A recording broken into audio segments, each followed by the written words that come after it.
Alhamdulillah, alhamdulillahilladzi an'amana bi ni'matil iman wal islam wa hiya a'dhamun ni'am. Ashhadu an la ilaha illallah wahdahu la syarikalah wa ashhadu anna Muhammadan abduhu wa rasuluh. Allahumma salli wa sallim wa barik ala sayyidina Muhammadin wa ala alihi wa ashabihi wa man tabi'ahum bi ihsanin ila yaumiddin. Amma ba'd, fa ya ibadallah, usikum wa iyaya bittaqwallah wa ta'atihi la'allakum tuflihun. Qala Allah Ta'ala fil Qur'anil Azim, a'udzu billahi minasy syaithanir rajim. Bismillahirrahmanirrahim. Ya ayyuhalladzina amanu taqullaha haqqa tuqatih wa la tamutunna illa wa antum muslimun. Wa qala aidan wasta'inu bis sabri was salah wa innaha lakabiratun illa 'alal khashiin. Ma'asyiral muslimin, jamaah Jumat yang dirahmati oleh Allah Subhanahu wa taala, segala puji dan syukur marilah kita panjatkan kepada Allah Subhanahu wa taala. Salawat dan salam semoga senantiasa tercurah limpahkan kepada junjungan kita Nabi besar Muhammad sallallahu alaihi wasallam. Dalam kesempatan ini, hal yang utama, khatib berwasiat kepada diri sendiri dan umumnya kepada para hadirin semua, para jamaah salat Jumat sekalian. Marilah kita senantiasa memperbaiki akhlak, memperbaiki kehidupan kita, agar kita senantiasa mendapatkan gelar ketakwaan kepada Allah Subhanahu wa taala dengan berusaha semaksimal mungkin menghiasi diri dengan berbagai amal kebaikan dan menjauhi segala hal-hal yang bersifat keburukan. Hadirin sidang Jumat yang berbahagia, dalam beberapa kesempatan atau dalam berbagai pengajian, ta'lim dan lain sebagainya, kita sering mendengar para guru kita, para ustadz, para kiai, para ulama menyampaikan atau menasehati kepada diri kita, kalau kita sedang ditimpa musibah, maka meminta tolonglah kepada Allah dengan sabar dan sholat. Seperti yang disampaikan oleh Allah Subhanahu wa taala dalam surat Al-Baqarah ayat 45, wasta'inu bisabri wassalah wa innaha lakabiratun illa 'alal khashiin. Artinya, mohonlah pertolongan kepada Allah dengan sabar dan sholat. Sesungguhnya sholat itu benar-benar berat kecuali bagi orang-orang yang khusyuk. Nah, sebagian dari kita ketika mendengar perkataan itu, nasihat itu, ada yang sedikit nyinyir atau sedikit pesimis dengan beranggapan mengapa harus meminta tolong dengan sabar dan sholat, karena sabar dan sholat sepertinya bagi mereka kesannya adalah pasif. Jadi dengan sabar kesannya itu adalah kita diam, duduk, menunggu perubahan terjadi. Begitu juga dengan sholat, kita mungkin hanya meminta. Padahal kalau kita telah lebih dalam, di balik kata sabar dan sholat itu mengandung makna yang sangat aktif. Jadi pada kesempatan kali ini kita akan mencoba bersama-sama menelaah apa maksud sebenarnya meminta tolong dengan bersabar dan sholat. Hadirin, yang pertama, kita dianjurkan meminta tolong kepada Allah Subhanahu wa taala dengan bersikap sabar. Saat menderita suatu masalah, kita dianjurkan bersabar. Nah, bersabar di sini bukan berarti kita diam, duduk menunggu perubahan terjadi, tetapi di sini ada pergerakan batin. Ada pergerakan diri yang harus kita lakukan agar kita bisa menyelesaikan masalah. Minimal ada 3 hal yang bergerak dalam diri kita agar kita bisa mencapai tingkat sabar yang maksimal. Pertama adalah ketika kita menghadapi masalah, maka siapkan mental. Jadi ketika kita menyiapkan mental, maka kita juga sudah masuk dalam kategori orang yang bersabar. Menyiapkan mental apa? Kita meyakini bahwa semua proses yang kita lewati ini akan berakhir. Semua masalah yang kita derita, yang kita alami suatu saat akan berakhir, dan kita mendapatkan hikmah dari dan anugerah setelahnya. Jadi sikap pertama dalam bersabar adalah melatih mental, bahwa semua proses, semua penderitaan, semua ujian yang diterima oleh kita, yakinkan dalam diri kita bahwa ini adalah proses dan suatu saat akan berakhir. Jadi katakan pada diri kita secara mental bahwa kita siap melewatinya. Karena dalam beberapa berita kita melihat banyak orang yang ditimpa musibah, ditimpa ujian, tapi dia tidak kuat mental, akhirnya dia mengambil keputusan yang salah. Yang kedua, makna sabar adalah kita juga melakukan gerak spiritual di dalam diri. Artinya apa? Kita harus lebih dekat dengan Allah Subhanahu wa taala. Bagi seorang muslim tidak ada tempat berlindung yang paling baik dan paling aman kecuali kepada Allah Subhanahu wa taala. Berarti ada sikap mental dalam sabar, ada sikap spiritual dalam sabar, dan juga yang terakhir dalam sikap sabar adalah gerak fisikal atau gerak fisik, di mana kita bergerak aktif menggerakkan seluruh kemampuan kita secara fisik untuk mencari solusi terhadap seluruh permasalahan kita. Misalnya diri kita atau salah satu anggota keluarga kita terkena sakit, maka pasti kita akan menggerakkan batin kita, sikap mental kita, spiritual kita, dan juga sikap fisik agar kita misalnya mencari obat ke para ahlinya, kepada dokter, kepada ahli herbal dan lain sebagainya. Yang jelas semua itu adalah rangkaian gerak. Jadi sabar itu tidak diam hadirin sekalian, tetapi menggerakkan mental, menggerakkan spiritual, dan menggerakkan fisikal agar kita bisa menemukan solusi dari semua permasalahan dan penderitaan. Kebiasaan kita dengan bersikap tenang dan sabar dalam menghadapi ujian, maka dengan kebiasaan itu kita akan menjadi pribadi yang penuh perhitungan, tidak panik dan selalu berpikir positif. Toh semua permasalahan akan selesai dan pasti kita akan mendapatkan manfaat dari semua ujian itu. Hadirin sekalian, kunci utama dalam kesabaran adalah Allah Subhanahu wa taala menghendaki kita untuk mencintai proses dan usaha. Hal ini sering kita dengar dari jargon-jargonnya para motivator, istilah-istilah yang dikemukakan oleh para pengusaha. Padahal sabar juga maknanya sama, yaitu kemampuan atau kita diarahkan untuk mencintai semua proses dan usaha. Bukan hanya senang dan cinta pada hasil usaha. Hal ini yang sering kita dengar dari para pengusaha dan motivator. Imam Al-Ghazali pernah menyampaikan bahwa makna bersabar adalah menunda kenikmatan sementara untuk mendapatkan kenikmatan yang lebih besar nanti. Hal ini juga sesuai dengan surat Al-Baqarah yang berbunyi Bismillahirrahmanirrahim, walanabluwannakum bisyai'im minal khawfi wal ju'i wa naqsim minal amwali wal anfusi was samarat wa basyiris sabirin.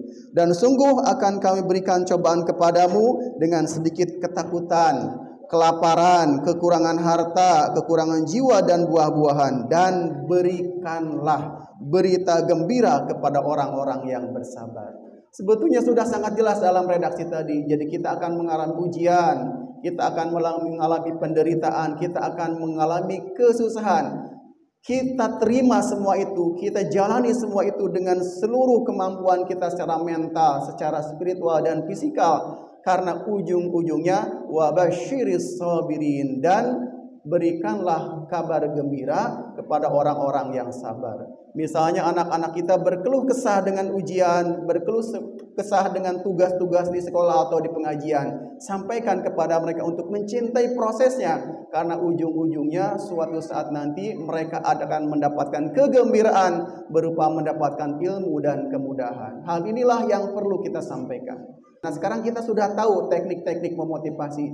Jadi ketika meminta anak untuk belajar, meminta anak untuk bekerja, sampaikan bahwa anak, suatu saat kalian sendiri yang akan mendapatkan hasilnya, yang mendapatkan hasil jerih payah dari usaha kalian. Nah, di sisi ini juga ingin saya sampaikan para hadirin sekalian, para jamaah rahimakumullah, para jamaah yang dicintai oleh Allah Subhanahu wa taala. Ada sebuah fenomena yang agak sedikit mengkhawatirkan. Para psikolog, para pemerhati generasi dan para pemerhati pendidikan menyampaikan bahwa anak generasi kita ini terancam dengan sifat yang disebut dengan generasi stroberi atau generasi kristal. Apa yang dimaksud dengan generasi stroberi? Jadi generasi strawberry itu kelihatannya bagus, kelihatannya indah dipandang mata, tetapi mereka sangat rawan lapuk, sangat rawan busuk karena faktor-faktor masalah tertentu. Kenapa? Karena kurangnya pemberdayaan mental, kurangnya pemberdayaan spiritual, dan kurangnya pemberdayaan fisikal, atau mereka kurang dilatih bersabar. Anak-anak kita itu harus kita akui, kadang-kadang kita ajak mereka ke restoran siap saji, ajak mereka ke tempat hiburan, tetapi kita tidak pernah mengenalkan mereka dengan proses berat. Orang tua kita dahulu ketika mereka menanam padi, kemudian mereka tahu ada makanan yang tidak dihabiskan oleh anak-anaknya, pasti mereka marah. Kenapa? Karena mereka tahu begitu beratnya jerih payah menanam padi, dari mulai menanam benih, mengolah sawah, dan menanam padi sampai tumbuh menjadi makanan, tumbuh menjadi beras yang kita konsumsi. Itu semua proses yang berat. Oleh karena itu, supaya anak-anak kita tidak terjebak dengan sifat-sifat generasi strawberry, generasi kristal, latih mereka untuk mengikuti proses. Sekali-kali ajak mereka ke tempat bagaimana sawah itu dibuat, bagaimana padi itu ditanam. Ajak juga mereka ke pabrik-pabrik bagaimana sebuah bahan itu diproduksi sehingga bisa menjadi sebuah makanan atau produksi yang bisa kita konsumsi. Ajak mereka supaya mereka tahu proses, bukan hanya menikmati hasil. Jadi kesabaran melatih kita hal yang sangat penting, yaitu cintai proses dan usaha, bukan hanya mencintai hasil. Tafsir yang pertama dari wasta'inu bis-sabri was-shalah, kata sabar di sini adalah cintai semua proses yang terjadi di dalam kehidupan kita. Yang kedua, hadirin para jamaah sidang Jumat rahimakumullah yang dicintai oleh Allah Subhanahu wa taala, adalah pengertian dari meminta tolong kepada Allah dengan salat. Wasta'inu bis-sabri was-shalah. Hadirin semuanya, harus kita akui bahwa kebanyakan di antara kita semua memperlakukan sholat kita ini seperti kebiasaan saja, seperti rutinitas yang biasa-biasa saja, seolah-olah hanya kita melakukan sholat untuk menggugurkan kewajiban saja. Karena kebiasaan kita sholat dengan asal-asalan saja, maka kita tidak merasakan kedamaian, ketenangan, dan kenikmatan. Dan lebih bahaya lagi, kalau seseorang sudah tidak mendapatkan kenikmatan dalam sholat, maka khawatir ia akan meninggalkannya. Jadi kalau kita merasa bahwa sholat kita ini hanya biasa-biasa saja, tidak ada kedamaian, ketenangan, nah itu adalah suatu masalah, hadirin sekalian. Masalahnya apa? Khawatir suatu saat kalau kita hanya menganggap ini sebagai kewajiban saja, dan kita kemudian memandang tidak ada manfaatnya karena tidak berdampak pada kenikmatan, ketenangan, khawatir kita akan mengabaikannya dan bahkan naudzubillah akan meninggalkannya. Padahal kalau kita kaji dari turos-turos atau warisan dan pendapat para ulama, ada yang mengatakan bahwa salah satu bentuk hukuman bagi orang yang banyak dosanya adalah dia tidak lagi merasakan kenikmatan dalam sholat kepada Allah Subhanahu wa ta'ala. Oleh karena itu kita perhatikan apakah sholat kita sudah tenang, sudah memberikan kedamaian, sudah memberikan ketenangan atau belum. Bila belum ada, berarti yang salah itu bukan sholatnya, tetapi pribadi kita yang belum benar. Masih banyak melakukan dosa-dosa di luar sholat, sehingga ketika kita melakukan sholat kita tidak berdampak, hanya rutinitas saja, bukan ketenangan dan kedamaian yang kita rasakan. Oleh karena itu, salah satu tips agar kita bisa merasakan kenikmatan dan kekhusyuan dalam sholat adalah, yang pertama menurut para ulama adalah, maka kita harus mengurangi dosa-dosa di luar sholat kita. Yang kedua, hadirkan hati dan fokus pada setiap bacaan dan gerakan. Kadang-kadang imam membaca bacaan Quran, pikiran kita kemana-mana, ke pekerjaan, ke keluarga, ke masalah. Padahal itu adalah kesempatan penting agar kita mendapatkan ayat-ayat Allah Subhanahu wa ta'ala, karena kebanyakan kita biasanya di luar sudah lupa dengan hal-hal seperti itu. Yang ketiga, ikuti seluruh tuntutan fikih terkait syarat syah dan rukun sholat. Kita perhatikan juga apakah bacaan sholat kita sudah benar, syarat sah sholat kita sudah benar, wudunya sudah benar atau tidak. Dan juga perhatikan rukun-rukun bab-bab sholatnya, kita perhatikan apakah kita sudah benar atau tidak. Yang keempat, selepas sholat perbanyak ibadah sosial. agar kita dapat memperbanyak keselamatan dan manfaat pada orang lain seperti ucapan salam dan penutup salat. Kita sudah paham bersama bahwa salat ditutup dengan ucapan salam. Ini maknanya bahwa setelah kita salat, perbanyak orang selamat dengan lisan kita, dengan harta kita, dengan usaha kita. Tidak harus dengan harta kalau kita tidak punya, cukup dengan amal-amal sosial yang lain. Misalnya menghargai kehadirannya, tersenyum kepadanya, membantu dia saat kesusahan dan lain sebagainya. Itu bukti bahwa kita juga mengamalkan sholat. Hadirin, demikian khutbah singkat ini, semoga ada manfaatnya. Intinya ingin saya sampaikan kembali bahwa wasta'inu bisabri wassalah artinya adalah mari kita sama-sama mencintai proses dalam semua kehidupan, termasuk ujiannya, termasuk penderitaan dan perjuangannya. Sementara salat mengajarkan kita agar selalu connected dengan Allah Subhanahu wa taala. Inilah yang membedakan kita dengan para pengusaha sekuler, dengan para pengusaha yang tidak punya agama. Kalau mereka dalam forum-forum motivasi hanya menyampaikan cintai proses, laksanakan kerja keras dan sebagainya. Dalam Islam itu juga ada, tapi dalam Islam ada satu plus yang lainnya, yaitu get connected to Allah Subhanahu wa taala. Cintai proses dan jangan lupa selalu terhubung dengan Allah Subhanahu wa taala, maka kesabaran kita bukan hanya berbuah keselamatan di dunia tetapi juga keselamatan di akhirat. Amin ya Allah ya rabbal alamin. Barakallahu li wa lakum fil Qur'anil azim wa nafa'ani wa iyyakum bima fihi minal ayati wa dzikril hakim wa taqabbal minni wa minkum tilawatahu innahu was-sami'ul alim. Aqulu qali hadza wastaghfirullahal azim li wa lakum wa li syairil muslimin wal muslimat wal mu'minina wal mu'minat fastaghfiru innahu huwal ghafurur rahim. Allahumma shalli ala sayyidina Muhammad wa ala ali sayyidina Muhammad.